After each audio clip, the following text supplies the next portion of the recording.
hair swept back with calculated nonchalance, jawline tense with concentration. But something was wrong. Julian wasn't smiling. He hadn't all evening, because tonight, his past walked in with a little girl clutching her hand.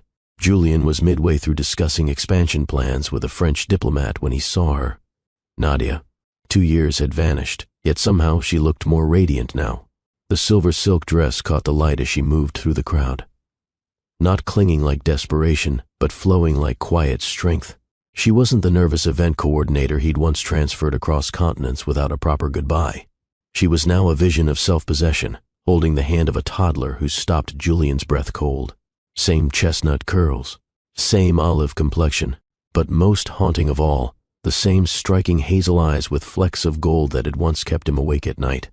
"Is she mine?" he whispered, his voice barely audible above the benefit's gentle hum. Nadia's gaze cut through him like a blade of ice. "You tell me." "Hello, beautiful souls. Welcome back to Love and Twilights, where every story touches something deep within us. Before we continue this journey together, I want to know, have you ever had someone walk back into your life when you least expected it? Someone who left without explanation? If you felt that earth-shattering moment of reconnection, drop a comment below and subscribe so you don't miss a single moment. 2 years ago, his Barcelona suite, champagne glasses abandoned on the terrace, whispers against warm skin under a Spanish moon. Pleasure neither had expected, but both had craved. A choice that altered everything. And then a transfer letter, a promotion that felt like exile, a door closed. He never saw her again. Until now.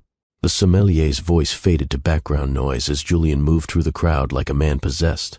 He navigated between industry titans and hotel investors, barely acknowledging their greetings. His eyes never left Nadia.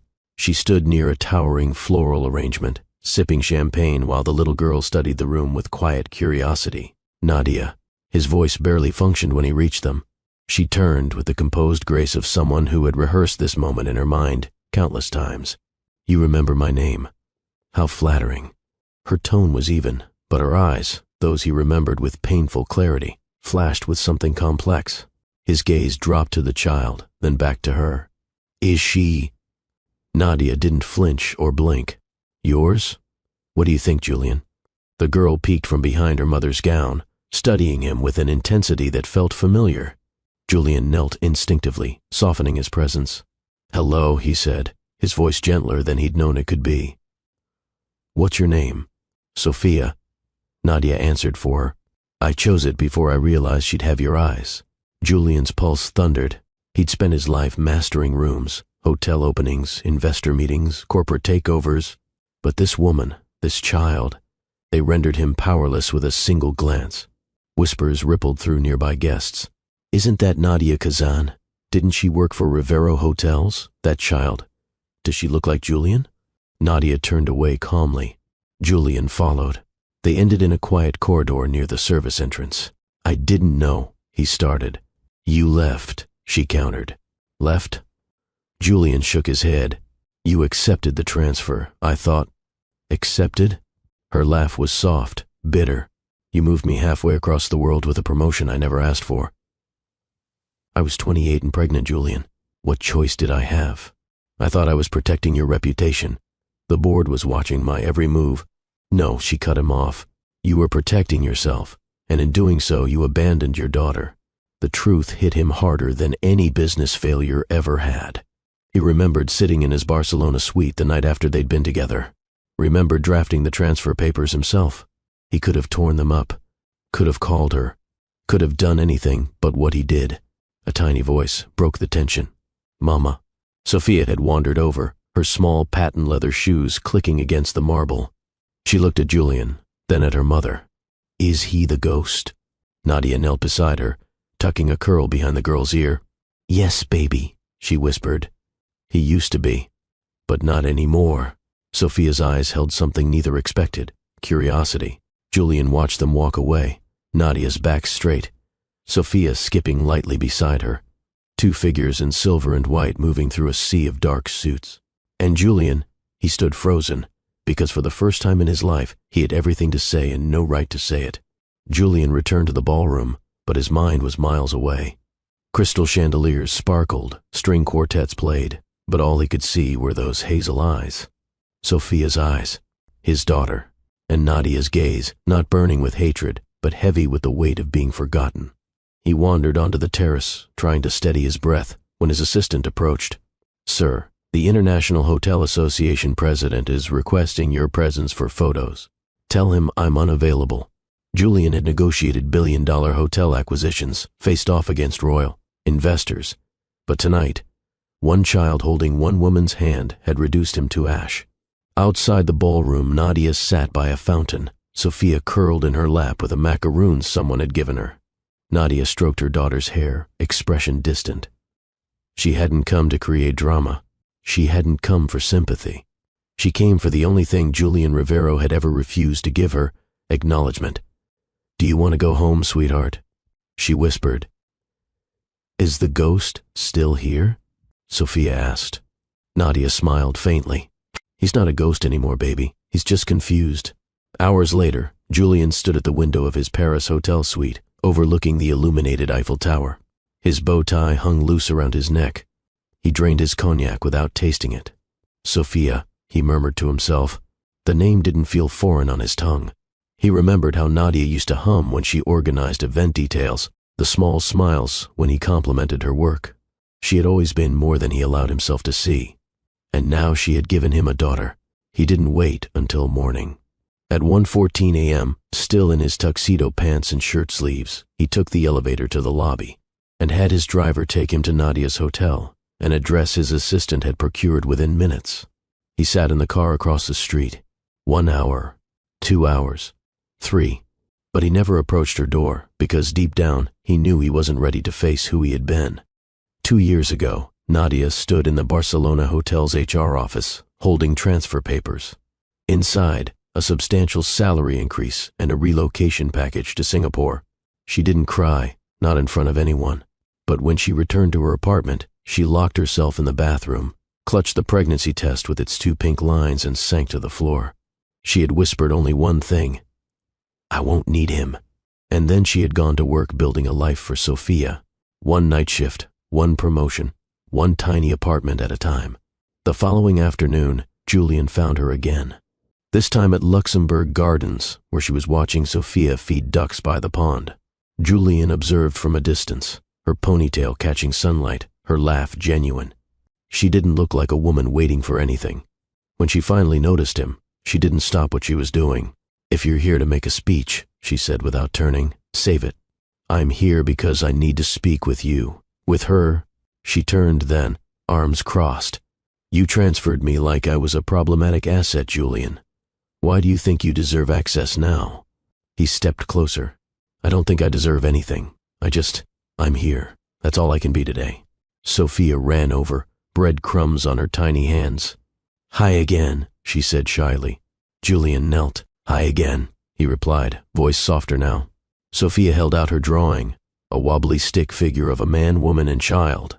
She pointed to each. "That's Mama. That's me. That's you." Julian didn't know whether to smile or weep. He looked up at Nadia. "She thinks I'm the ghost, doesn't she?" Nadia sighed. "She used to. Not anymore. And you?" She hesitated. "I don't need a ghost. I need a man who doesn't disappear again." He looked different now. Still powerful, still composed, but not untouchable. He looked regretful. And maybe that was a beginning. Have you ever faced a moment where you had to decide whether to trust someone who broke your heart once before? It's that impossible choice between protecting yourself and giving love another chance.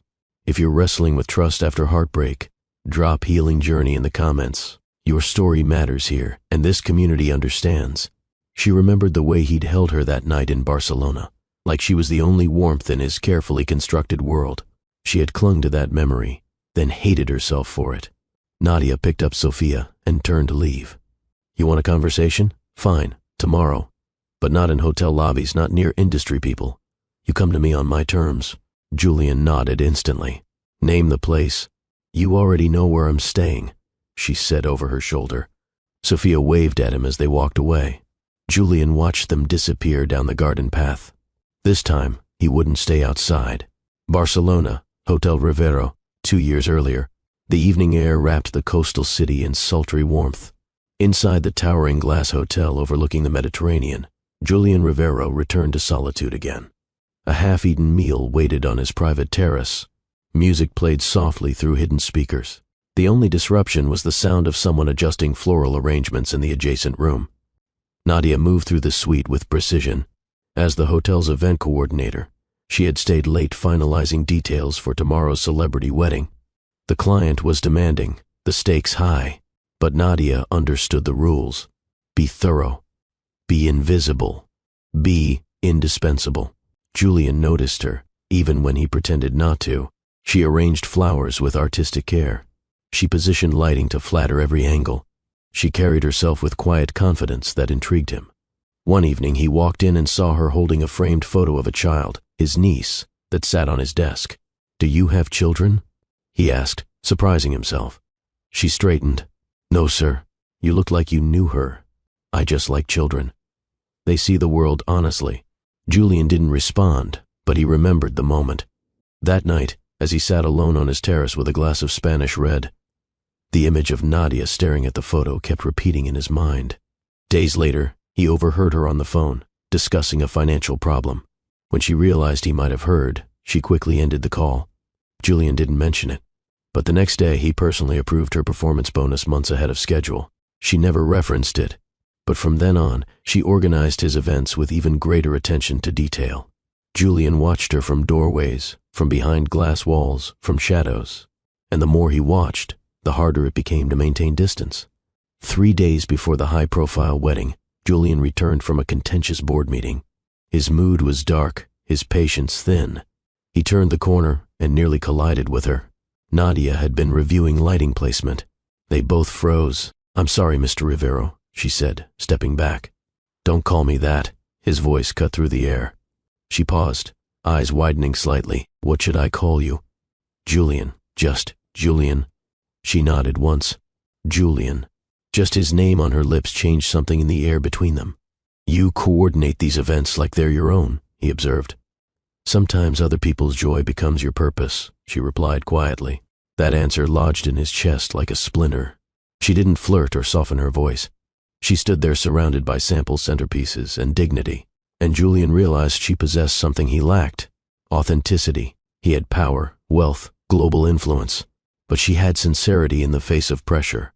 And suddenly, all the noise of his empire felt hollow compared to her quiet dedication. After that, Julian created reasons to oversee wedding preparations personally. He asked questions beyond professional necessity. "How long have you worked in events? What's your favorite city? If you could design your perfect day, what would it include?" She never questioned his interest. She simply answered, always thoughtfully, always honestly. He noticed the way her brow furrowed when she concentrated, the way she smiled when guests complimented her work. He noticed everything. One night he stood in the doorway watching her adjust lighting levels, humming softly to herself. He could have left, but he stayed, watched, listened, because something about her presence made his hotel feel less like a property and more like a home.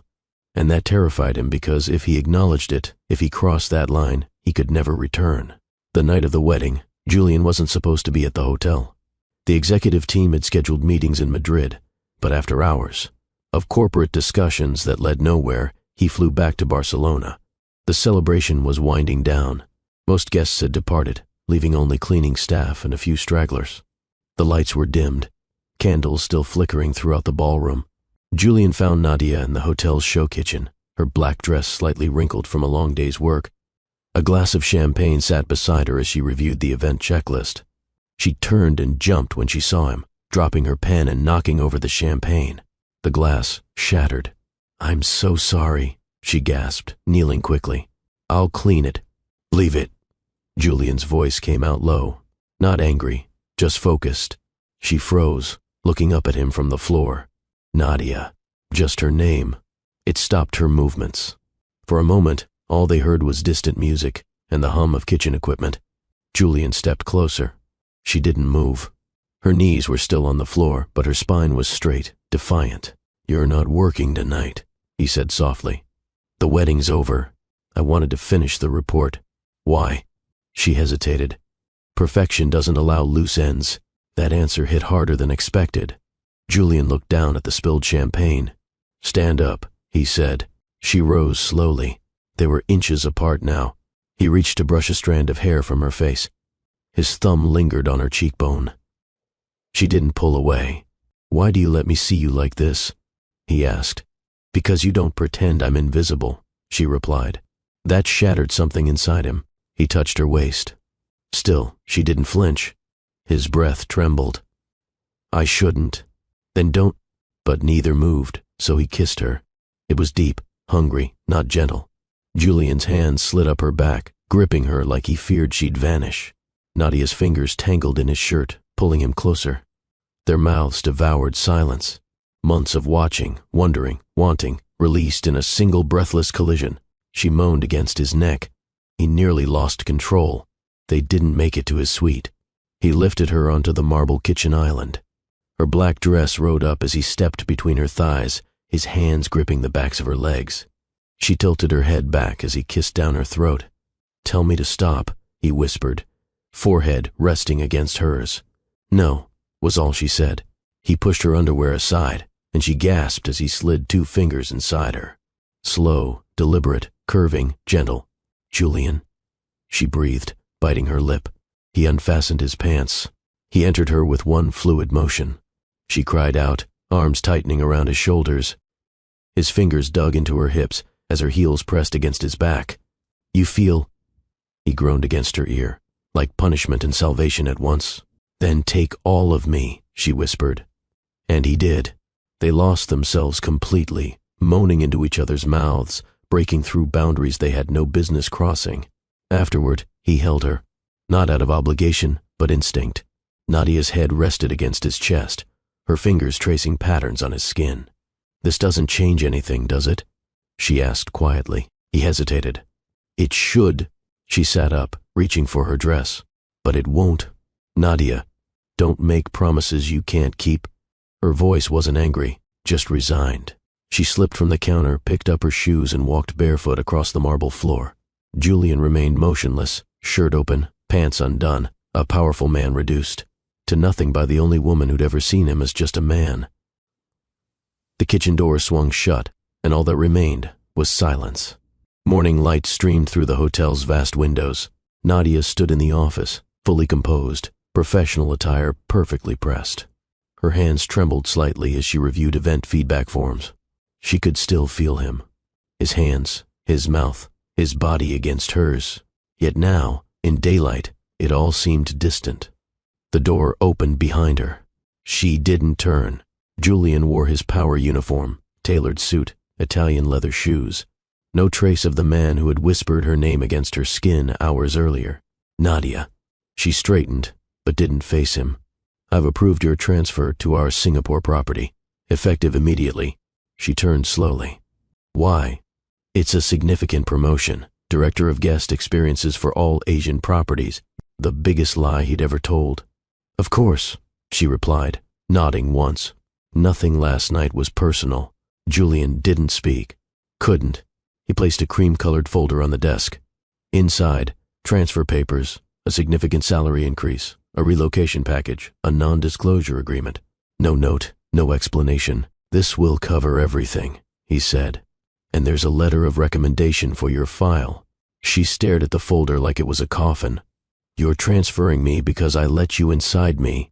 "No," Julian replied too quickly. "This is an opportunity." "Is it?" she asked, voice steady. "Then why does it feel like exile?" Silence again. And in that silence, Julian turned away, cowardice wearing Italian leather.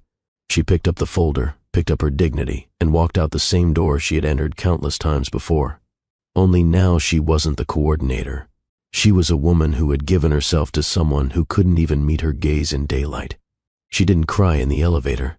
Not yet.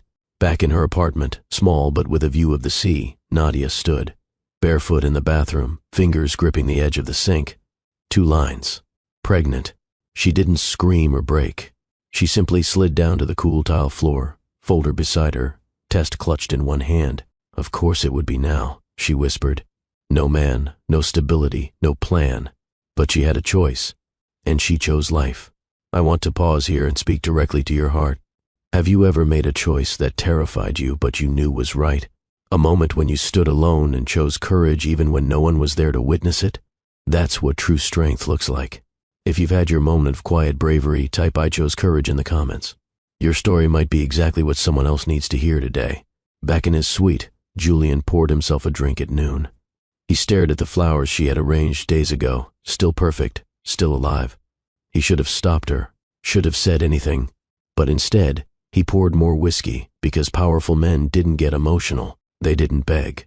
They didn't say, "I'm sorry I made you feel disposable." So instead, he said nothing and lived with it.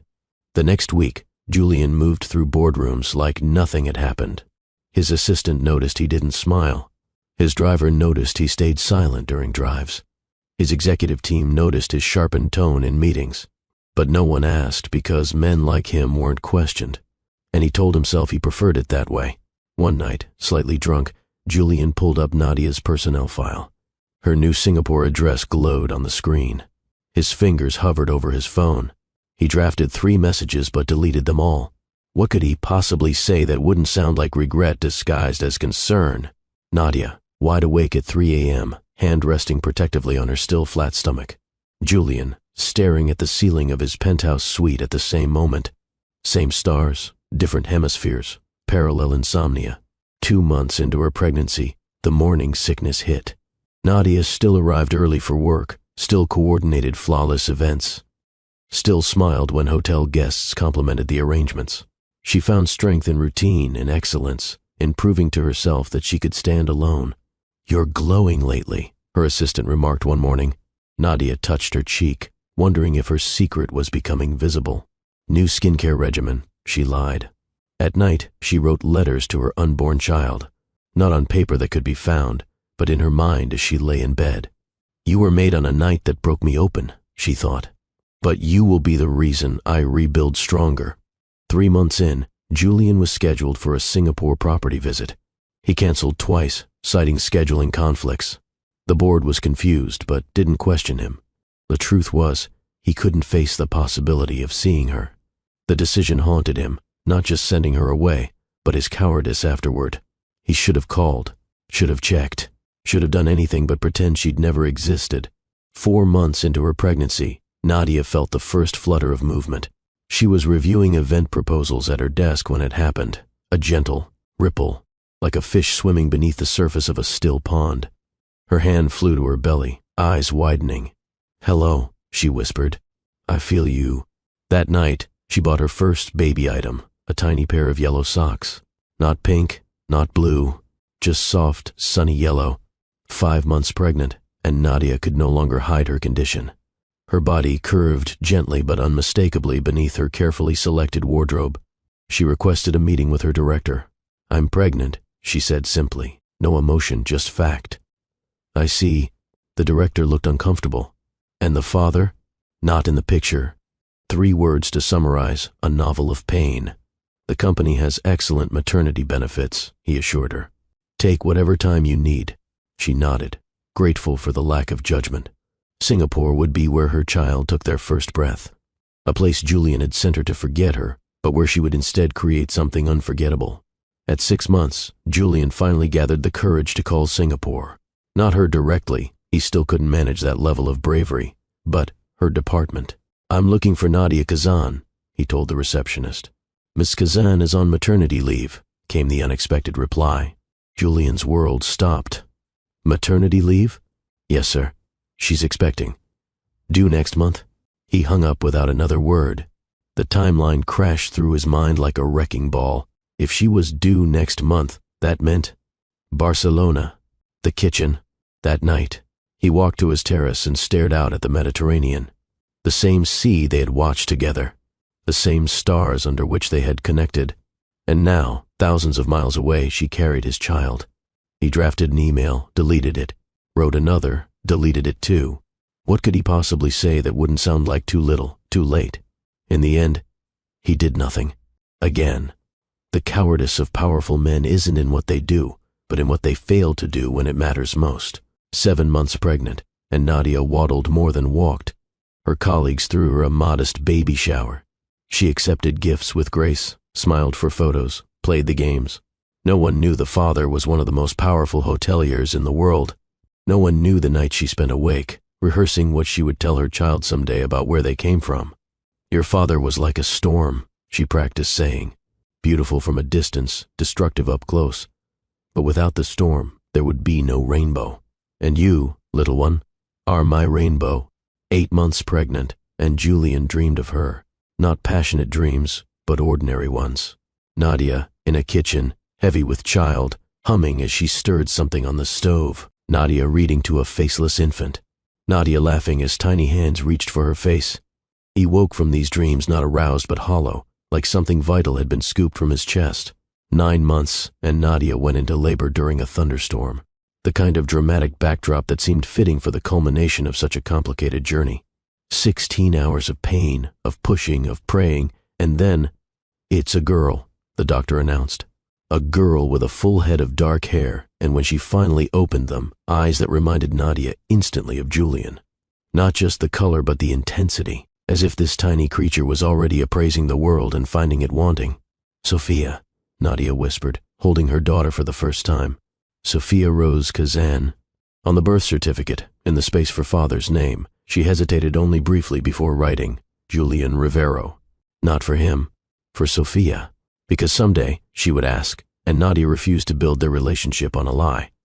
Julian never called, never sent flowers, never acknowledged what he didn't know existed, and Nadia stopped waiting for a ghost to materialize.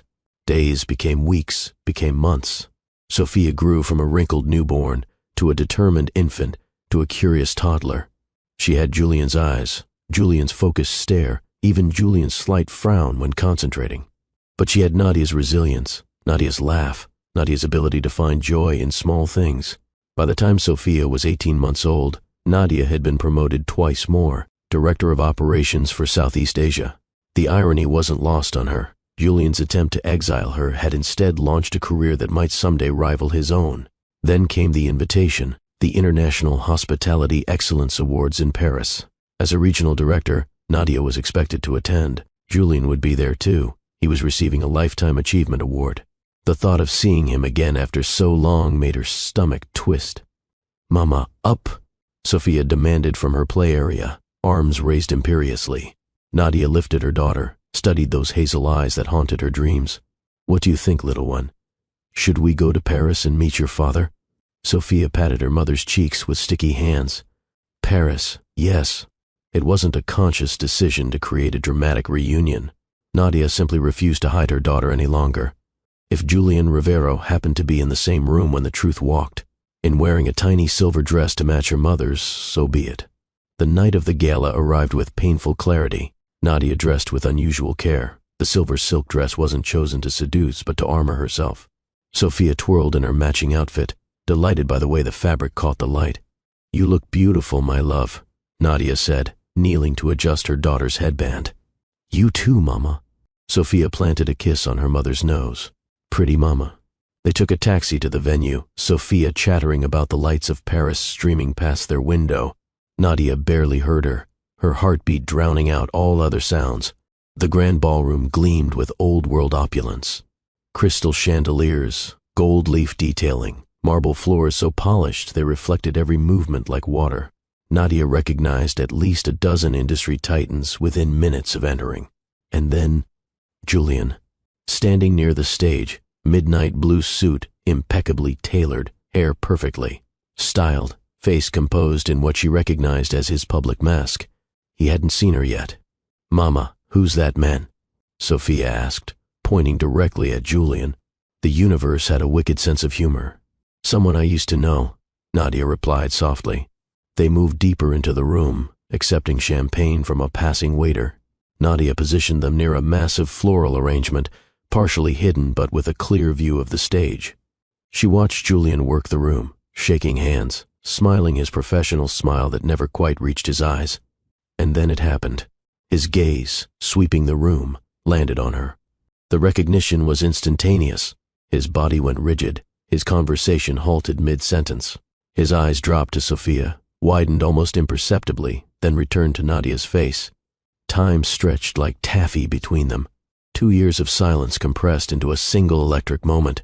Nadia didn't wave, didn't smile, simply held his gaze steadily, one hand protectively on Sophia's shoulder. Julian excused himself from his conversation and began moving toward them, navigating the crowd with single-minded focus. Nadia felt Sophia press against her leg, suddenly shy. "It's okay," she murmured to her daughter. "Stay with me." And then he was there, standing before them, close enough that she could smell his cologne, the same one he'd worn in Barcelona. Some things never changed. Nadia, just her name, spoken like a prayer or a confession.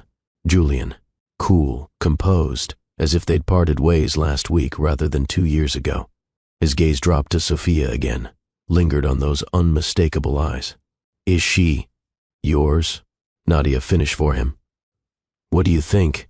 The conversation you just witnessed, this moment of reckoning between two people who once shared everything, and then nothing, is a reminder that our choices follow us even when we think we've outrun them. If you've ever had to face the consequences of a choice you made long ago, type accountability in the comments. Now, let's continue their story and see if some wounds can truly heal."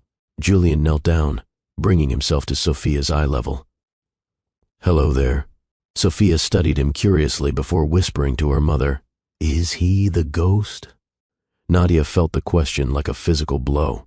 She had never directly told Sophia about Julian, but occasionally, on nights when her daughter asked about her father, Nadia had mentioned a ghost from the past. Children absorbed everything, even metaphors.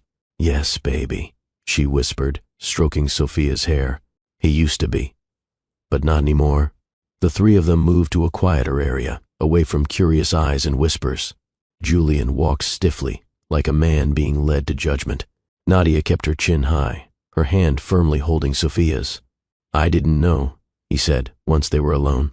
"You never asked," she replied. "You never called. You sent me away and forgot I existed." "I never forgot you. Selective amnesia, then. You remembered enough to avoid me, but not enough to check if I was okay." Sophia tugged at her mother's dress. "Mama, I'm thirsty." Julian instantly reached for a passing waiter, securing a small glass of juice. He offered it to Sophia, who accepted it cautiously. "Thank you," she said, the politeness Nadia had instilled in her overcoming her shyness. "You're very welcome," Julian replied, his voice gentler than Nadia had ever heard it. The small exchange felt monumental, the first interaction between father and daughter, mundane but miraculous. "How old is she?" Julian asked, though Nadia suspected he had already calculated the math. 2 years and 3 months. "She has your smile. She has your eyes, your focus too." Silence stretched between them, heavy with unspoken accusations and explanations. "Why are you here, Nadia?" he finally asked. "You could have contacted me privately. Why would I do that? To make this easier for you?" She shook her head. "I'm here because I was invited, because I earned my place at this event. Sophia is with me because she's my daughter, and I don't hide her existence." "Our daughter," he corrected quietly. "Biologically, yes. In every way that matters, no." "You haven't earned that title." Julian didn't argue. Couldn't. The truth of her words was undeniable. "I want to know her," he said simply. "You had 2 years. I didn't know she existed. Would it have mattered if you did?" The question hung between them, dangerous and sharp. Julian didn't answer immediately, and his hesitation told Nadia everything.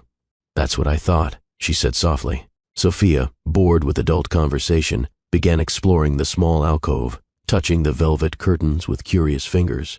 "I'm different now," Julian said, watching his daughter. "Congratulations. Growth is admirable, but it doesn't erase consequences. I'm not asking for erasure. I'm asking for a chance." Nadia studied him, looking for signs of the man who had casually exiled her when she became inconvenient. He looked the same, handsome, powerful, composed. But something in his eyes had changed. There was a vulnerability there she'd never seen before. A chance to what? Play weekend father when it's convenient? Add family man to your corporate biography? A chance to be in her life, in whatever capacity you deem appropriate. Sophia wandered back to her mother, wrapping her arms around Nadia's leg. "Mama, I'm sleepy." Julian checked his watch. "It's late for her." "Yes, well, parenthood doesn't follow a convenient schedule." He nodded, accepting the barb without defense. "Let me call you a car. I can manage." "I know you can. You've managed everything, brilliantly. But please, let me do this one small thing." Nadia hesitated, then nodded curtly. Fine. Julian made a quick call, then escorted them to the front entrance. As they waited, he knelt again to Sophia's level. It was very nice to meet you, Sophia. The little girl yawned, then surprised both adults by asking, Will I see you again? Julian looked up at Nadia, the question in his eyes.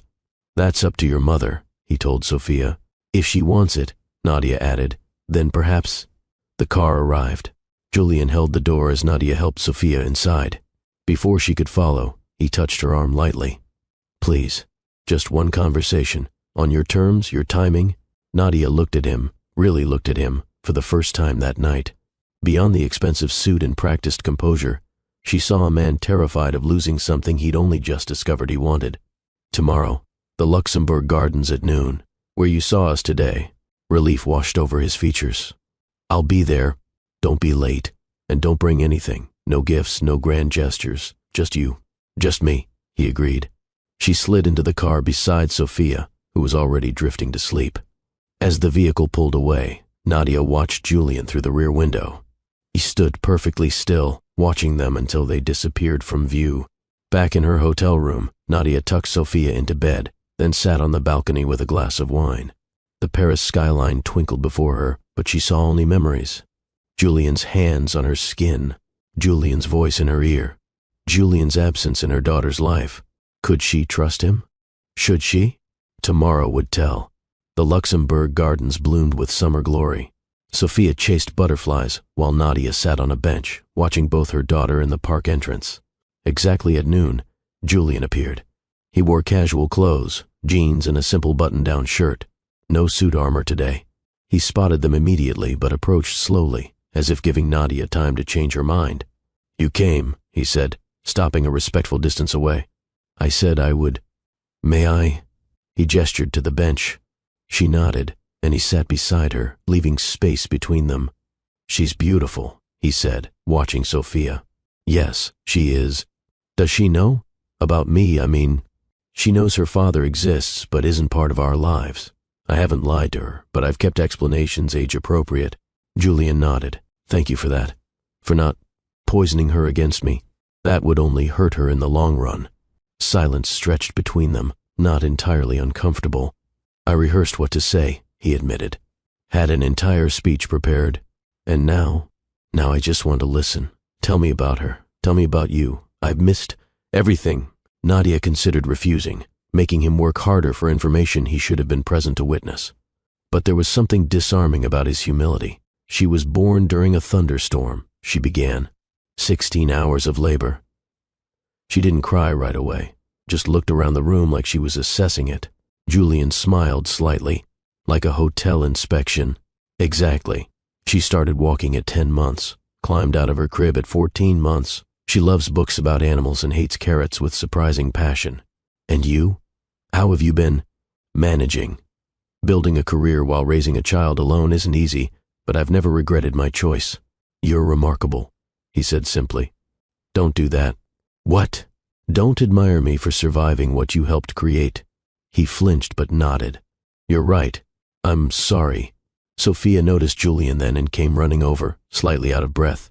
You came back. I did, he replied, clearly surprised by her recognition. I hope that's okay. She nodded seriously. Mama said you might. Your mama is very smart. The smartest, Sophia agreed solemnly. Julian laughed, a genuine sound that Nadia realized she'd rarely heard during their time together in Barcelona. Would you like to feed the ducks with me? Sophia asked, her natural childish openness winning out over shyness. Julian looked at Nadia, silently asking permission. Stay where I can see you, she told them both. Julian walked with Sophia to the pond's edge, keeping a respectful distance while still engaging with her. Nadia watched them, Julian carefully showing Sophia how to throw bread without. Scaring the ducks, Sophia giggling when the birds quacked appreciatively. It was an ordinary scene, a man and a child feeding ducks on a summer day. But for Nadia, it was surreal. The two people who shared her heart but had never shared space were suddenly together, connected by genetics and little else. When they returned, Sophia was chattering happily about the greedy duck who had taken more than his share. Julian listened with complete attention, as if a toddler's duck observations were as important as any board meeting. "Mama, can Julian come for ice cream too?" Sophia asked. Nadia hesitated. "Not today, sweetheart. Maybe another time." Julian accepted this without protest. "I'd like that." Another time. Sophia ran off to chase more butterflies, leaving the adults alone again. "Thank you," Julian said quietly. "For this, I haven't decided anything yet," Nadia warned. "This isn't permission. I understand. Do you? Because I need to be absolutely clear. If you want to be in her life, in any capacity, it must be consistent. You don't get to drop in when it's convenient and disappear when it's not. She deserves better than that." "I agree completely. And you need to understand that I make the decisions about her welfare. That won't change." He nodded. "I wouldn't expect it to. What exactly are you hoping for here, Julian? What's your endgame?" He considered her question carefully. "Honestly, I don't know. 24 hours ago I didn't know I had a daughter. I'm still processing that reality, but I know I want to be part of her life, however you'll allow it." "And us? What about us?" The question surprised them both. Nadia hadn't meant to ask it, but there it was, hanging between them. "That's entirely up to you," he said carefully. "I lost any right to expectations when I sent you away." "Good answer," she admitted. Sophia returned, flower petals clinging to her curls. "Mama, I'm hungry." "Then we should go find lunch," Nadia said, rising from the bench. Julian stood too, maintaining careful distance. When can I see her again?" Nadia studied him, the hopeful uncertainty in his eyes, the way he watched Sophia with wonder and regret mingled together. "Give me your number," she said finally. "I'll text you." He recited it, and she entered it into her phone. "Goodbye, Julian." "Goodbye, Nadia." He knelt to Sophia's level. "Goodbye, Sophia. Thank you for showing me the ducks. Bye-bye." Sophia waved enthusiastically. "See you tomorrow." "Not tomorrow, baby," Nadia corrected gently. "But maybe soon." They walked away, Sophia skipping beside her mother. Nadia felt Julian's gaze following them but didn't look back. That evening, as Sophia slept, Nadia paced her hotel room. The ball was in her court now. Julian had made his interest clear but had, surprisingly, placed no pressure on her. He was letting her dictate the terms. It was more respect than he'd shown 2 years ago. After an hour of internal debate, she sent a text. "Hotel lobby, 9 a.m. tomorrow, just you and me. We need to talk details if this is going to work." His reply came instantly, "I'll be there." When Nadia stepped off the elevator the next morning, Julian was already waiting, sitting quietly in a corner of the lobby. No coffee, no newspaper, no phone, just waiting. "You're early," she observed, taking the seat across from him. "I didn't want to risk being late." A waiter approached. They both ordered coffee. "Where's Sophia?" Julian asked. "With the hotel's childcare service. I thought we needed to talk privately." He nodded. "Thank you for meeting me. Let's establish some ground rules," Nadia said, bypassing pleasantries. "If you want to be in Sophia's life, I need certain commitments from you. Anything. Don't say that until you've heard the terms. First, consistency. You don't get to appear and disappear. Once you're in her life, you're in it for good." "Agreed." "Second, you follow my lead with her. I've been her only parent for 2 years. I know her routines, her needs, her sensitivities. Of course. Third, no buying her affection. No extravagant gifts, no grand experiences designed to make you the fun parent while I'm the one enforcing rules and boundaries." Julian nodded. "That's fair. Fourth, and this is non-negotiable, you don't get to make unilateral decisions about her. Not about schooling, not about healthcare, not about anything. We discuss, I decide." He hesitated slightly at this one, but ultimately nodded. "I understand. Fifth, our history, yours and mine, stays separate from our co-parenting relationship. Whatever happened between us doesn't affect how we raise her." Agreed, though that might be the most challenging one. Their coffee arrived. Nadia sipped hers, studying him over the rim of the cup. "You're being very accommodating," she observed. "That's not like you. I'm not the same man I was in Barcelona. What changed? Seeing you walk into that gala with my daughter. Realizing what I'd thrown away without even knowing its value." She nodded slowly. "So what happens now, practically speaking? You live in Barcelona, we live in Singapore. I travel constantly. I can arrange to be in Singapore regularly. And when you're not, what then? Video calls, letters, whatever works for her age. And when the novelty wears off, when the reality of parenthood, the tantrums, the illnesses, the mundane responsibilities sets in, Julian leaned forward. Nadia, I'm not naive enough to think this will be easy, but I am committed enough to try anyway. I've missed 2 years of her life. I don't want to miss any more. The sincerity in his voice gave her pause. Perhaps he had changed. Or perhaps he was simply very good at appearing sincere when it served his purposes. We're returning to Singapore tomorrow, she said. I have a job. Sophia has a routine. I understand. I can arrange for you to see her once more before we leave. A proper introduction, not just a chance meeting. Relief flooded his features. Thank you. Don't thank me yet. This is a trial run, Julian. One misstep, one broken promise, and it ends. I won't let either of you down again. Nadia stood, gathering her bag. Dinner, tonight. Our hotel suite, 6 o'clock. Bring nothing but yourself. He nodded, standing as well. 6 o'clock. As she turned to leave, he called after her. Nadia? She paused, looking back.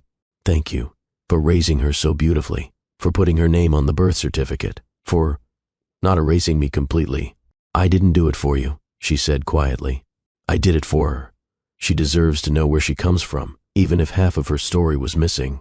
With that, she walked away, leaving Julian standing alone in the lobby, watching her.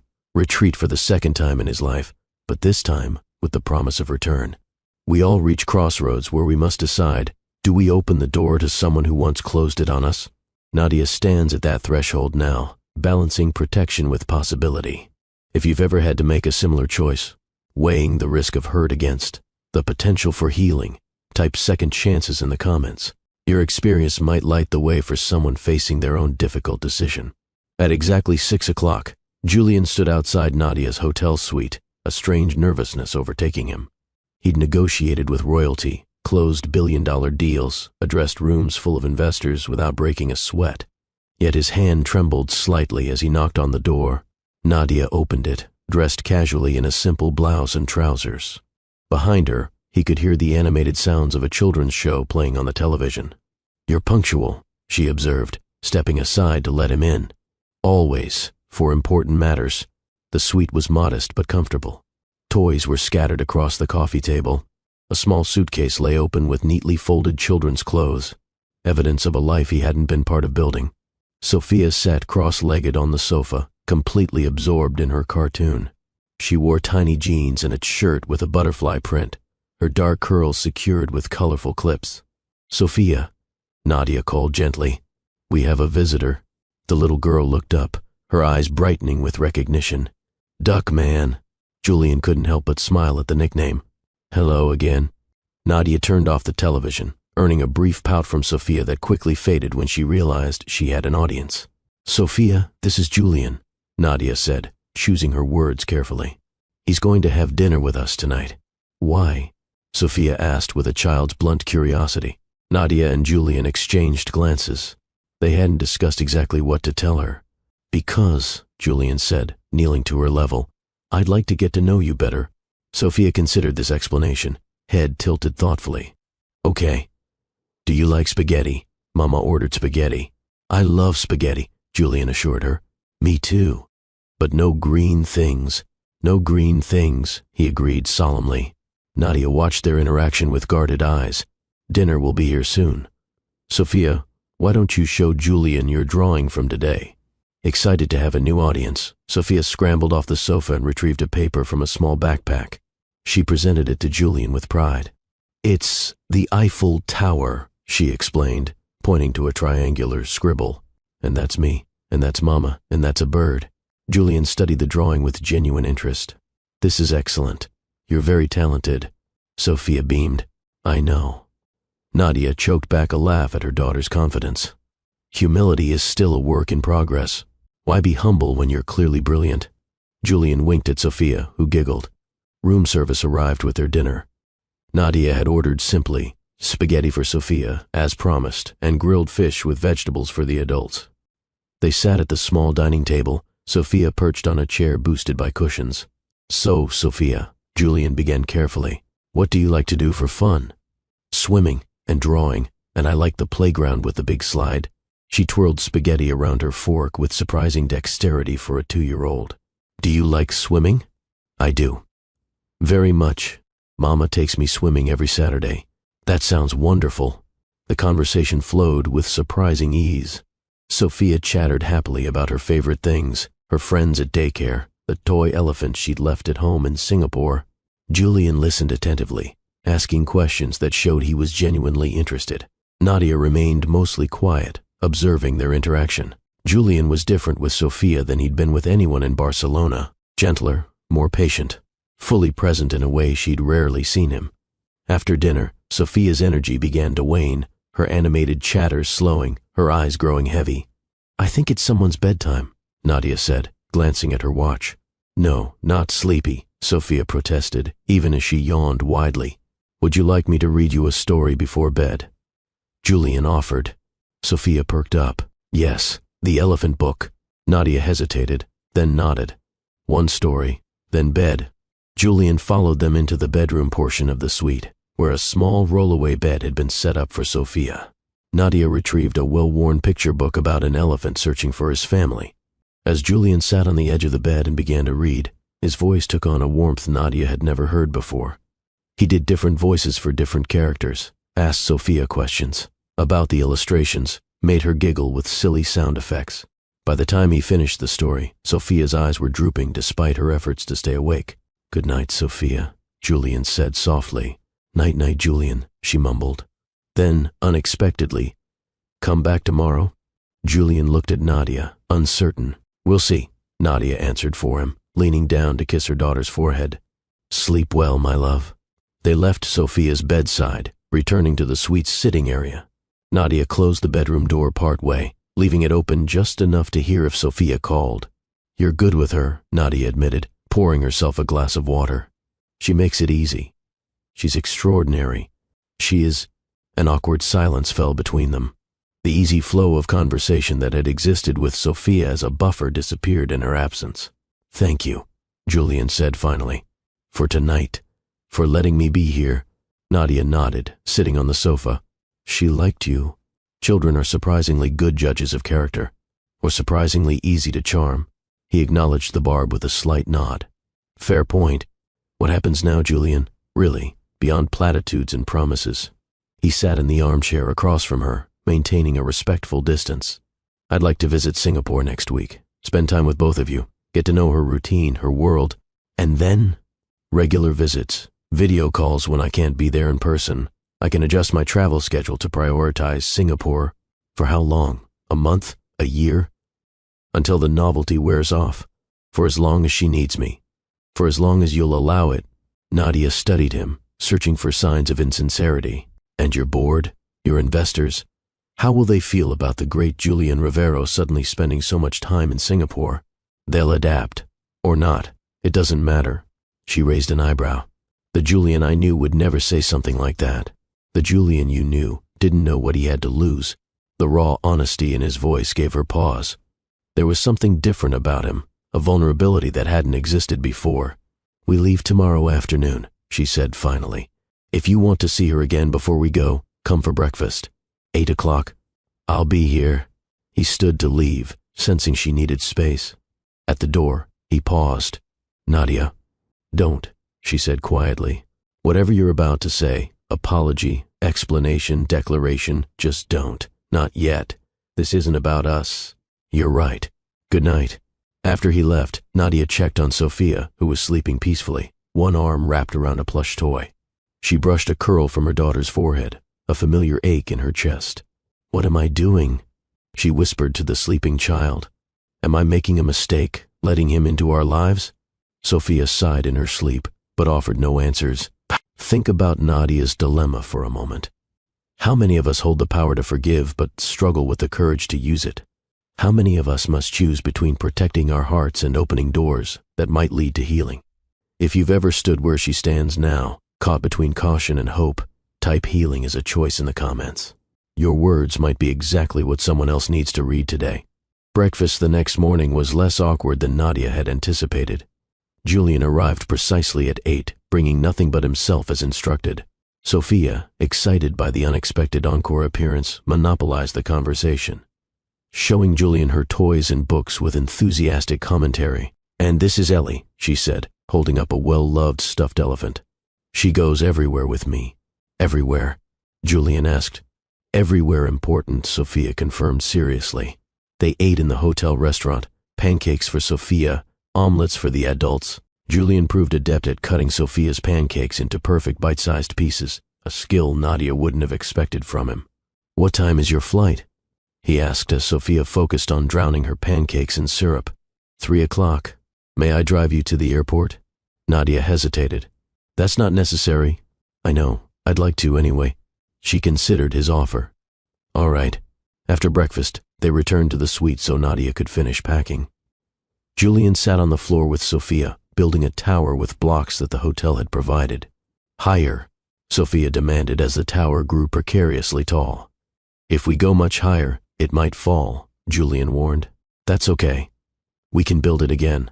Julian glanced up, finding Nadia watching them with an unreadable expression. "What?" he asked. "Nothing," she said, turning back to her packing. "She's right, you know. When things fall, you can rebuild them." The significance of her words wasn't lost on him. At noon, they checked out of the hotel. Julian's driver waited with a luxury sedan, complete with a child seat already installed. Nadia raised an eyebrow at this detail. "I called ahead," Julian explained. "Safety first." The drive to Charles de Gaulle Airport was mostly filled with Sophia's commentary on the passing scenery and Julian's attentive responses. Nadia remained quiet, mentally preparing for their separation and what would come next. At the terminal, Julian accompanied them as far as security would allow. Kneeling before Sophia, he found himself suddenly emotional. "I've enjoyed meeting you, Sophia," he said, his voice slightly rough. "I hope I can see you again soon." "In Singapore?" she asked. "Yes, in Singapore." She nodded, apparently satisfied with this answer. Then, unexpectedly, she stepped forward and wrapped her small arms around his neck in a quick hug. "Bye-bye, Julian."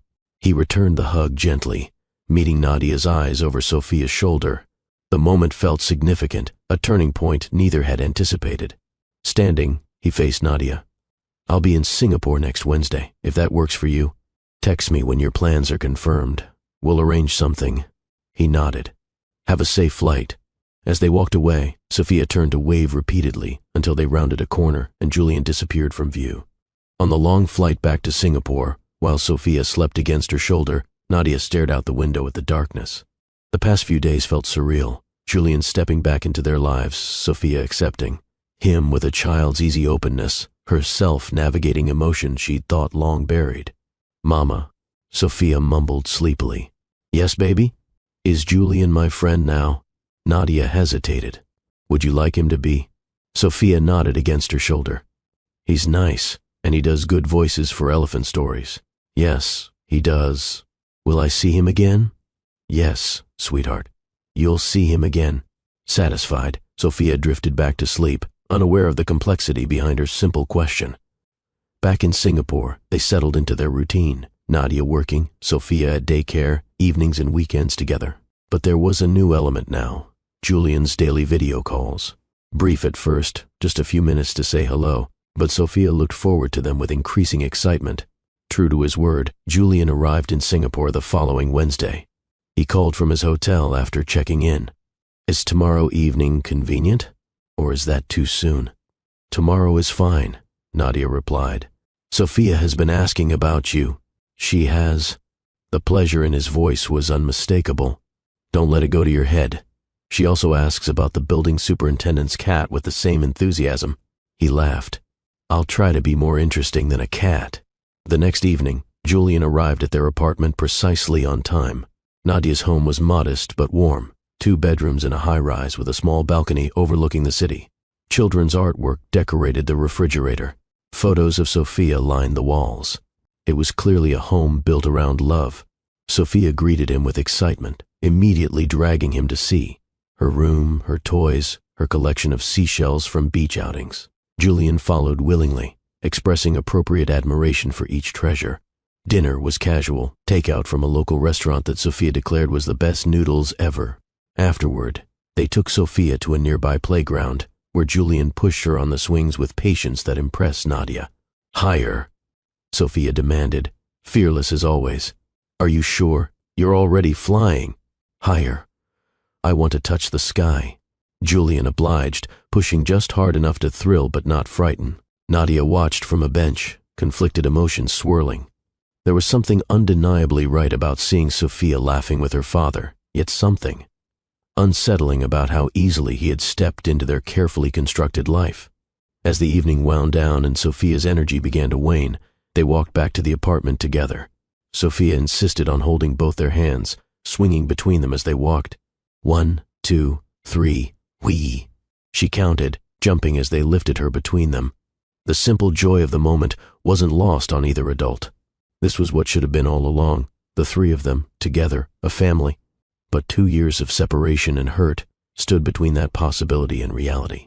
Back at the apartment, Julian read Sophia her bedtime story, now familiar, with her preference for dramatic voices and interactive questions. When she fell asleep, he carefully extracted himself, meeting Nadia in the living room. "Thank you for today," he said, keeping his voice low. She's incredible, Nadia." "Yes, she is." "How long can you stay in Singapore?" she asked after a moment. "I've cleared my schedule for 2 weeks. After that, I'll need to return to Barcelona briefly, but I can come back." 2 weeks, she repeated. "And what do you expect during those 2 weeks?" "Whatever you're comfortable with. Time with Sophia primarily. Getting to know her routine, her preferences, and us." "What about us, Julian?" The question hung between them, heavier than before. "That depends entirely on you," he said carefully. "I won't pretend I don't still feel something for you, Nadia, but I also won't pressure you. What exists between us now is Sophia, and her well-being comes first." It was the right answer, but it still left her unsatisfied somehow. "I should go," he said, sensing her discomfort. "What time would be good tomorrow?" "She has daycare until 4. After that, we usually go to the park if weather permits. May I join you?" "Yes. Meet us at the daycare. I'll text you the address." At the door, he paused. "Nadia, I know words mean little after what happened, but I am sorry. For all of it." She nodded once, not quite ready to verbalize forgiveness. "Good night, Julian." Over the next week, a pattern emerged. Julian would meet them after Sophia's daycare, spend the evening with them, participate in the bedtime routine, then leave. Each day, Sophia grew more attached to him. Each day, Nadia's wariness battled with the undeniable reality that Julian was trying, really trying, to be present. Sometimes I wonder if time really heals all wounds, or if it simply gives us the distance we need to see people clearly. Watching someone consistently show up, day after day, can reveal truths that words alone never could. Have you ever had someone prove their change through actions rather than promises? If so, type actions speak louder in the comments. Now, let's see how Julian's consistent presence begins to reshape what seemed irreparably broken. On the 8th day of Julian's visit, rain poured relentlessly across Singapore. The park was out of the question, so they remained in Nadia's apartment, Sophia growing increasingly restless with confinement. "I'm bored," she announced dramatically, flopping onto the sofa. "We could watch a movie," Nadia suggested, already having cycled through books, coloring, and building blocks. "No movies," Sophia pouted. "Want to do something fun?" Julian, who had been quietly observing, suddenly stood. "I have an idea. Do you have sheets and clothespins?" Nadia looked confused, but nodded. "In the linen closet." "Why?" 30 minutes later, the living room had been transformed into an elaborate fort. Sheets draped from furniture, creating tunnels and chambers. Cushions formed the foundation. String lights from Sophia's bedroom twinkled inside, giving the space a magical quality. Sophia was delighted, crawling through the passages with squeals of joy. "Come see my room, Mama." Nadia lowered herself to her knees, crawling into the fort after her daughter. Inside, Julian had somehow created a cozy space with pillows and blankets. Sophia's stuffed animals were arranged as guests for a tea party. "This is amazing," Nadia admitted, looking at Julian with new appreciation. He shrugged, seeming almost embarrassed. "My nanny used to make these for me when I was little, on rainy days when I couldn't go outside." The admission, this small glimpse into his childhood, caught Nadia off guard. In all their time together in Barcelona, Julian had rarely spoken about his past. They spent the afternoon in the fort, telling stories, playing games, enjoying the simple pleasure of imagination. When Sophia eventually fell asleep, curled up on pillows with her elephant clutched to, Her chest, Nadia and Julian carefully extracted themselves, leaving the fort intact. "Thank you," Nadia said quietly as they sat at the kitchen table with cups of tea. She needed that. So did I, if I'm honest. It was my pleasure. You never told me about your nanny before. Julian stared into his cup. I don't talk about my childhood much. Why not? He was silent for a long moment. It wasn't particularly happy. My parents were absent, physically present sometimes, emotionally never. I'm sorry. Don't be. It shaped me. Not always in good ways, I realize now. The admission hung between them, revealing vulnerability she'd never seen from him in Barcelona. "Is that why you sent me away?" she asked suddenly. "Because of your parents?" He didn't answer immediately, weighing his words. I think I was afraid of feeling too much. For you. For what might come after. Emotional entanglement wasn't part of my life plan. And now I realize the plans are just illusions of control. Real life happens regardless. Nadia nodded slowly. Yes, it does. They fell silent, the only sound the gentle patter of rain against the windows and Sophia's soft breathing from within the fort. "Julian," Nadia said finally, "I need to know something. Anything. If you had known I was pregnant, would you have still sent me away?" It was the question that had haunted her for 2 years. The answer wouldn't change the past, but somehow it mattered anyway. Julian met her gaze directly. "I want to say no. I want to believe I would have been better than that. But 2 years ago? I can't honestly promise I would have made the right choice." The honesty hurt, but she appreciated it more than a comforting lie. "And now?" She pressed. "Now I know what I lost, what I almost lost permanently, and I'll spend as long as it takes earning the right to be in her life. In yours, if you'll ever allow it." She nodded, accepting his answer without commenting on the last part. "It's getting late." He took the cue, standing to leave. At the door, he paused. "Would it be all right if I took her to the aquarium tomorrow? Both of you, I mean." "She'd like that. She loves the jellyfish exhibit." "Then jellyfish it is."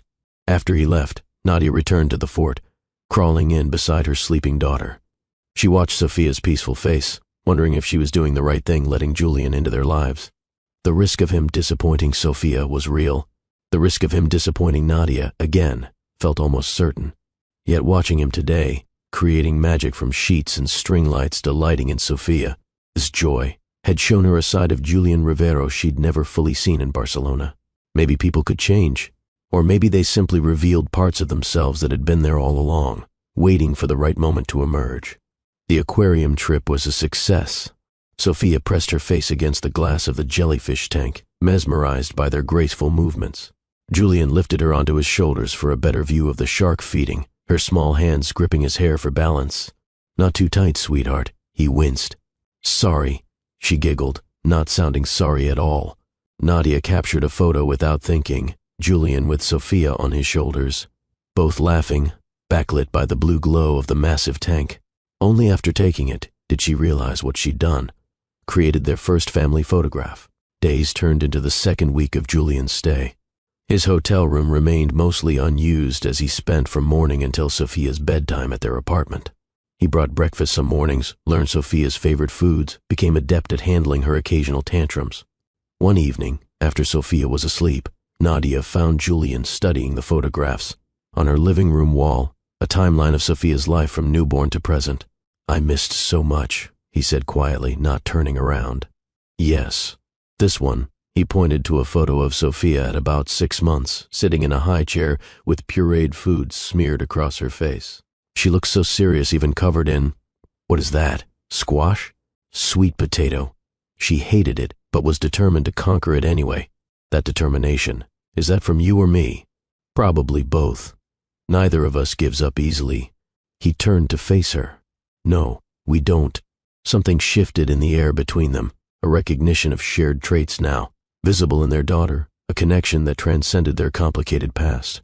"Nadia," Julian began, stepping closer, "I know I have no right to ask this, but when I return to Barcelona next week, would you consider coming with me? Both of you?" The request caught her off guard. "What?" "Just for a visit, a week perhaps. I'd like Sophia to see where I live, where she was conceived." The blunt reference to their night together made Nadia flush slightly. "Julian, I have a job, responsibilities." "I know." But you also have considerable vacation time accrued, according to your assistant. She raised an eyebrow. You checked with my assistant? I wanted to know if it was even possible before asking. Nadia shook her head, not entirely surprised by his thoroughness. That's presumptuous. Hopeful, he corrected. Not presumptuous. She hesitated, weighing the implications. Traveling to Barcelona with Julian would blur the careful boundaries she'd established. It would mean something, to him, to her, potentially to Sophia. I'll think about it, she said finally. That's all I ask. The next day, while Sophia was at daycare, Nadia requested a private lunch with Julian. I need to understand exactly what you're proposing with this Barcelona trip, she said after they'd ordered. Because it feels like more than just showing Sophia your home. Julian considered his response carefully. It is more, for me at least. But that doesn't mean you need to see it the same way. Then how should I see it? As an opportunity, for Sophia to know my world, for you to see if there's anything still worth salvaging between us. And if there isn't, then we continue as we are, co-parents who respect each other and put our daughter first. His answer was reasonable, mature even. The Julian she'd known in Barcelona would have been more demanding, less accepting of her hesitation. I'll come, she decided, but I'm booking our return tickets beforehand. 1 week, no extensions. Relief washed over his features. Thank you. Don't thank me yet. This doesn't mean anything beyond what I've said. I understand. But something in his eyes suggested he hoped for more, even as he respected her boundaries. The night before Julian's departure back to Barcelona, he stayed late at the apartment, helping Sophia build an elaborate block city on the living room floor. Will you come back? Sophia asked as bedtime approached, sensing the significance of the evening.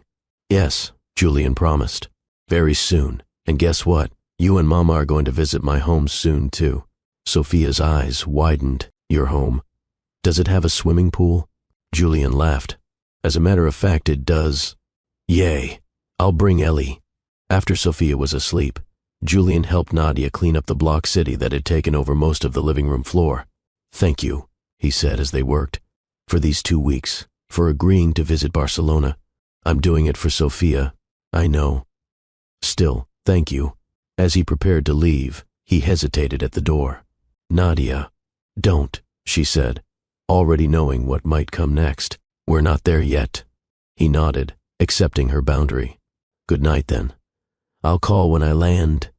After he left, Nadia stood in her quiet apartment, feeling his absence more acutely than she'd expected. 2 weeks of his constant presence had changed something, shifted the careful equilibrium she'd maintained for 2 years. The question wasn't whether she still had feelings for Julian. Those had never fully disappeared, despite her best efforts. The question was whether she could trust those feelings, trust him, after what had happened before. Have you ever noticed how absence can clarify feelings more powerfully than presence? Sometimes it's only when someone steps away that we recognize what they truly mean to us. If you've ever realized the importance of someone only after they were gone, type distance teaches in the comments. Your insight might help someone else recognize what's standing right in front of them. 2 weeks later, Nadia and Sophia boarded a flight to Barcelona. Julian had offered his private jet, but Nadia had refused, preferring the neutrality of commercial travel. Still, he'd arranged first-class tickets, and Sophia was delighted by the special treatment. Look, Mama, my chair turns into a bed, she exclaimed, as the flight attendant demonstrated the seat features. Yes, it's very nice, Nadia agreed, shooting Julian a text that they were boarding. His reply came instantly. Safe travels. Can't wait to see you both. The journey was long but comfortable. Sophia slept for most of it, while Nadia alternated between reading and staring out the window, questioning her decision to make this trip. When they landed in Barcelona, Julian was waiting at arrivals, casual, in jeans and a light sweater rather than his usual business attire. Sophia spotted him first, breaking free from Nadia's grasp to run toward him. Julian, she called, launching herself into his arms. He caught her, lifting her high. Hello, princess. Did you have a good flight? Yes, I had ice cream and cake. He raised an eyebrow at Nadia, who shrugged. It's vacation. The drive from the airport to Julian's home took them along the coast, the Mediterranean glittering in the late afternoon sun. Sophia pressed her face against the window, exclaiming over the palm trees and colorful buildings. It's so pretty, she declared. Wait until you see the house, Julian said, a hint of nervousness in his voice. He glanced at Nadia.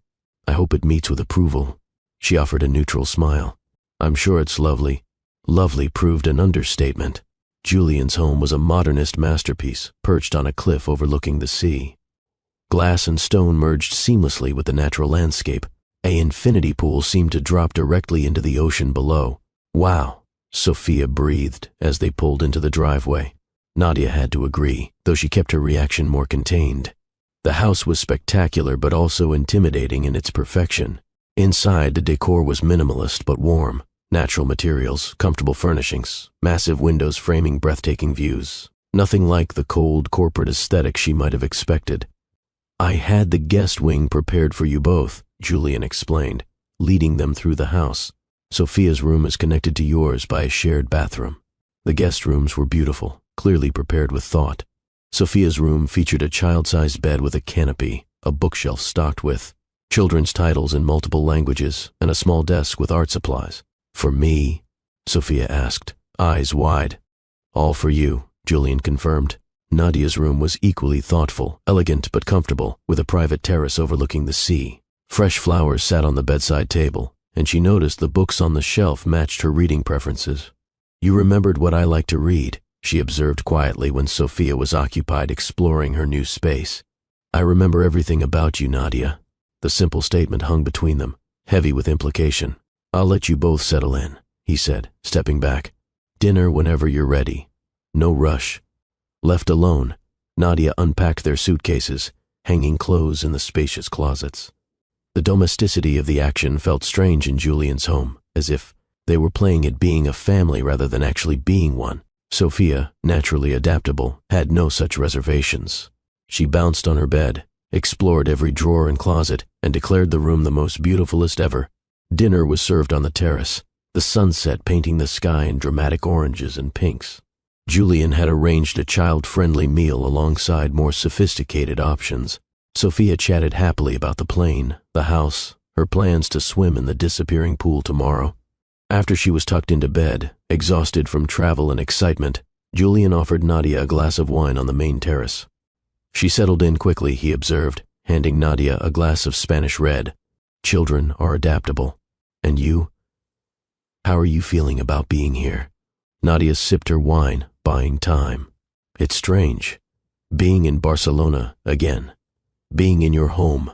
Good strange or bad strange? Just strange. This house, it's beautiful, Julian. Not what I expected." "What did you expect?" "Something colder, more corporate. This feels like a home." He smiled slightly. "I designed it myself. After my parents' house, which was all for show and no comfort, I wanted something that felt real. You've achieved that." They fell silent, watching the last light fade from the sky, stars emerging over the Mediterranean. "The last time we were in Barcelona together," Julian said carefully, "we were different people." "Yes, we were. I was different, colder, more focused on appearance than substance. And now? Now I know what matters. Who matters?" Nadia met his gaze across the terrace. 2 weeks of parenting doesn't make you an expert on what matters, Julian." "No," he agreed, "but 2 years of missing what I didn't know I had. That teaches some hard lessons." She couldn't argue with that. The week in Barcelona unfolded with unexpected ease.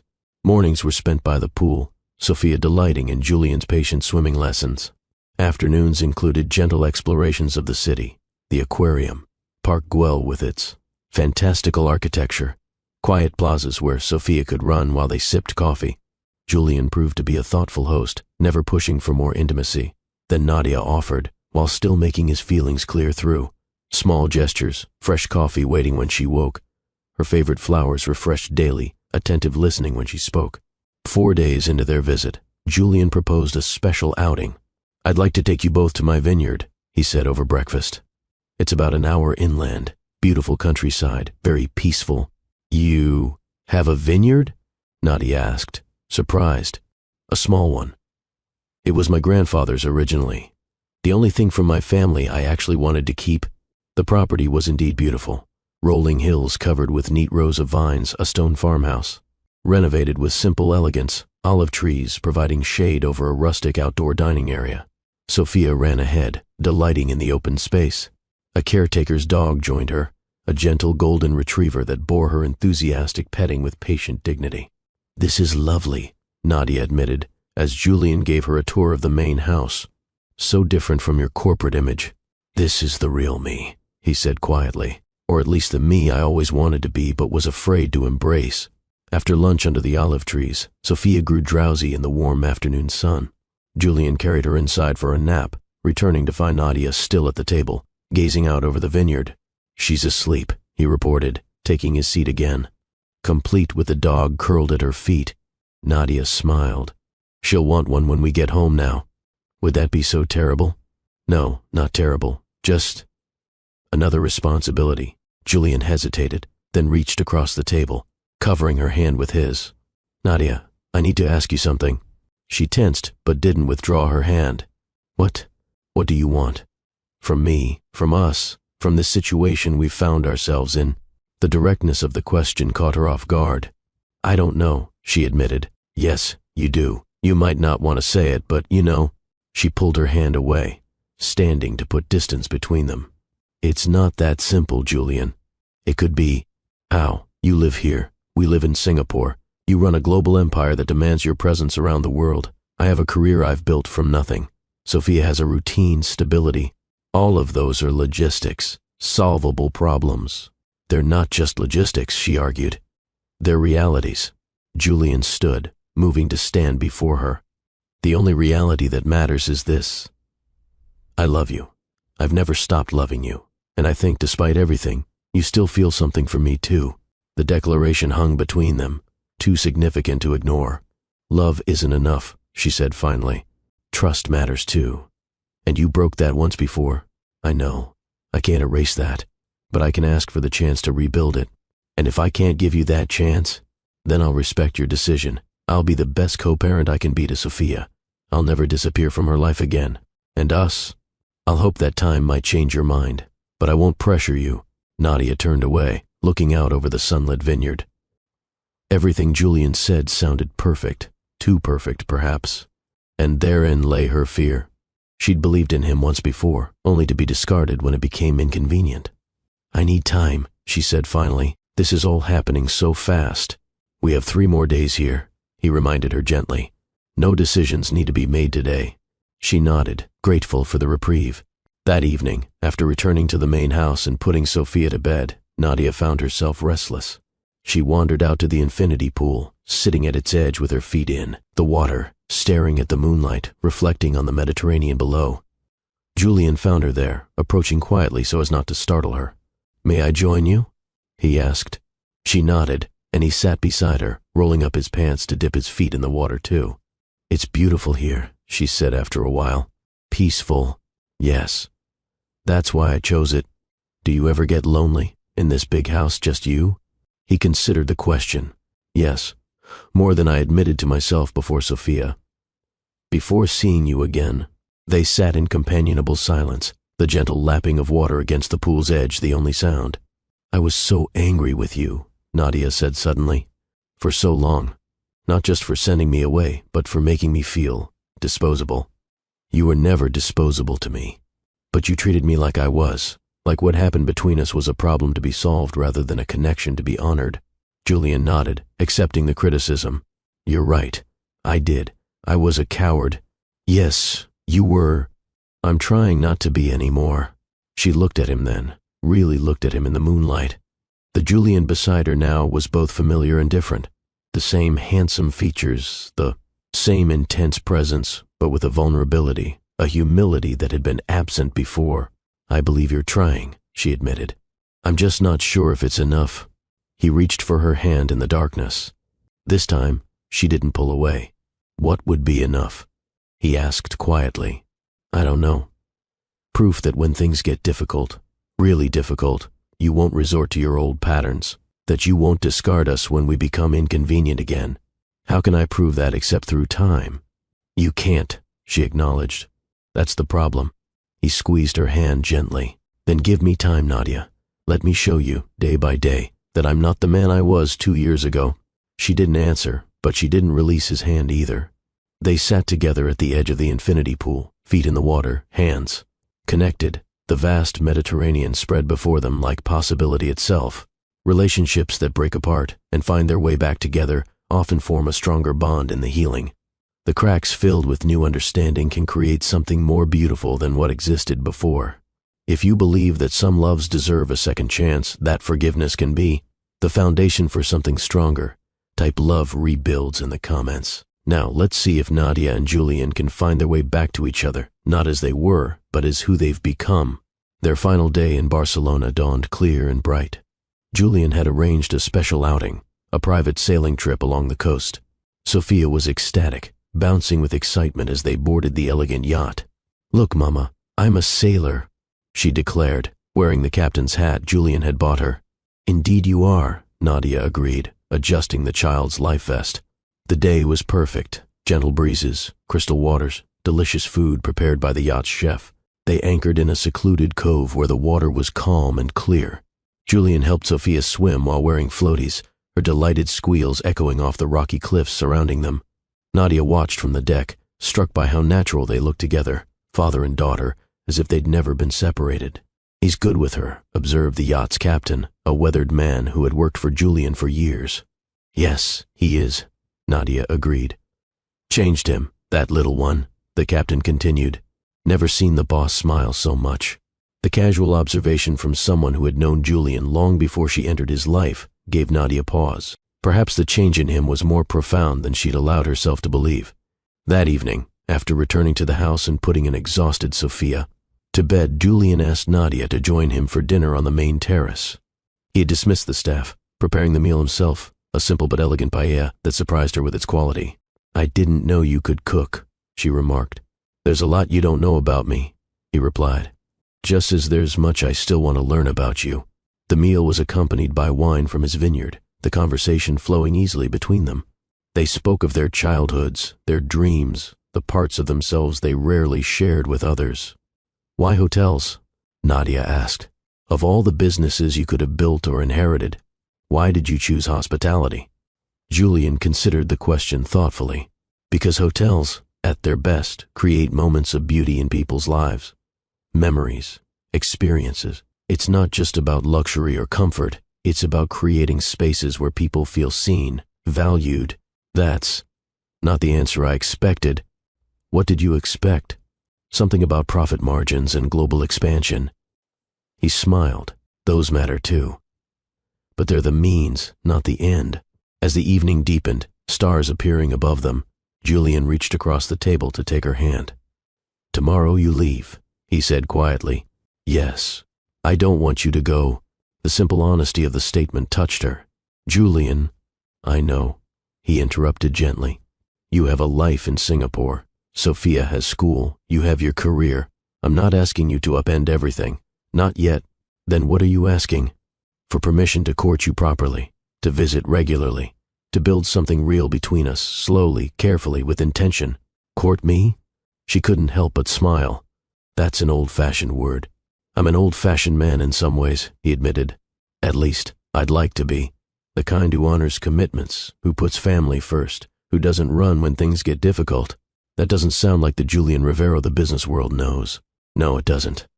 But perhaps it's who I've always been beneath the surface, waiting for the right reason to emerge. Nadia studied him in the candlelight, this man who had broken her heart, and was now asking, with humble determination, for the chance to heal it. "All right," she said finally. "We can try, slowly." The joy that transformed his features was almost painful to witness, raw, unguarded. Happiness that the controlled hotelier rarely allowed himself to display. "Thank you," he said, voice rough with emotion. He stood, still holding her hand, gently pulling her to her feet. Music began playing softly from hidden speakers, the same song that had been playing in the hotel kitchen the night they first came together. "You remember," she whispered, recognizing the melody. "I remember everything about that night, every touch, every whisper." He drew her into his arms, one hand at her waist, the other still holding hers. They began to move slowly, dancing under the stars on his terrace, the Mediterranean spreading endlessly before them. "I made so many mistakes, Nadia," he murmured against her hair. "The worst was letting you go." She rested her head against his chest, hearing the steady beat of his heart. "We both made choices. some better than others. They danced in silence for a while, relearning the feel of each other, the rhythm they could create together. When the song ended, Julian didn't release her. Instead, he tilted her chin up, meeting her eyes with a question in his. Nadia knew what he was asking. She had the power to pull away, to maintain the careful distance she'd established. Instead, she rose slightly on her toes, closing the space between them. Their lips met in a kiss that was both familiar and entirely new, tender where their first encounters had been passionate, patient where they had once been urgent. His hands remained respectfully at her waist, even as the kiss deepened. When they finally parted, both slightly breathless, Julian rested his forehead against hers. "I've waited 2 years to do that again," he admitted. "Was it worth the wait?" she asked, a hint of her old playfulness returning. "Every second." She stepped back slightly, creating space to think clearly. "This doesn't change our plan. We still need to take things slowly. Of course, I'm still going back to Singapore tomorrow. I know, and you'll visit in 2 weeks, as we discussed." He nodded. "I've already cleared my schedule." "Good," she said, then surprised him by stepping forward again, reclaiming his embrace. "Now kiss me again before I change my mind." He complied immediately, gathering her close as if she were precious beyond measure. This time the kiss held more heat, more promise, a glimpse of the passion they had once shared and might find again. The flight back to Singapore was both easier and harder than the journey to Barcelona. Easier because Sophia chatted happily about her adventures.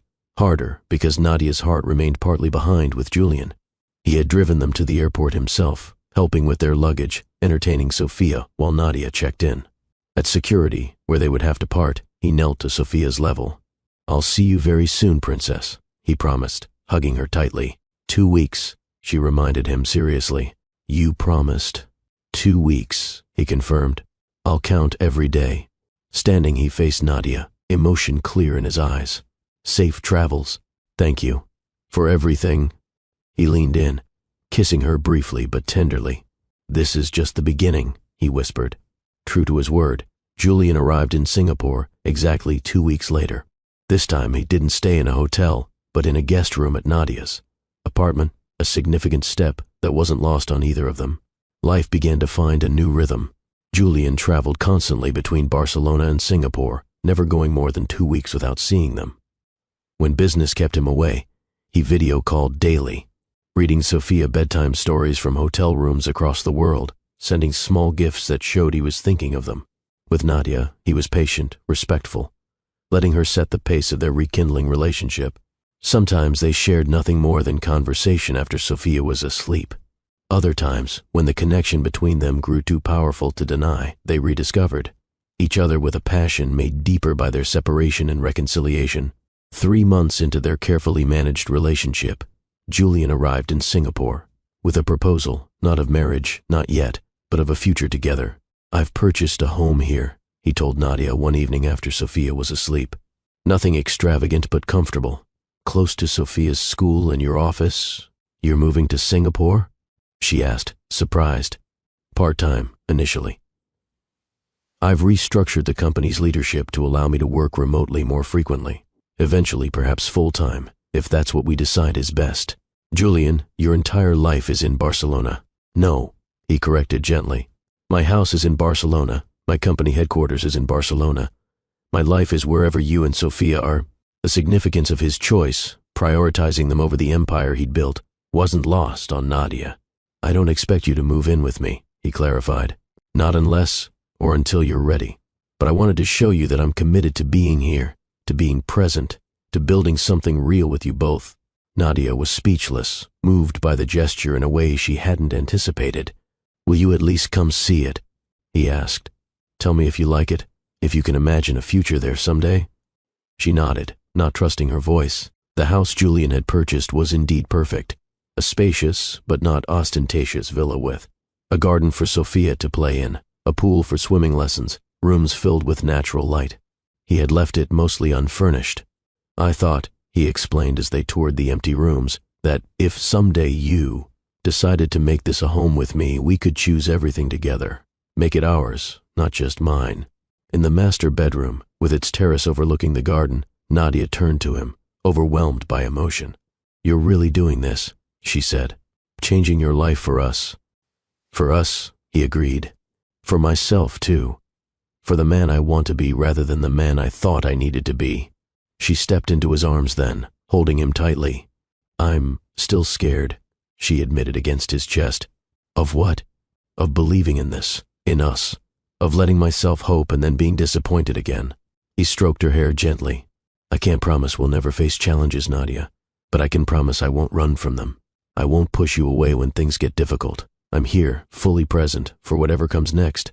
She looked up at him, searching his eyes for any hint of reservation or doubt.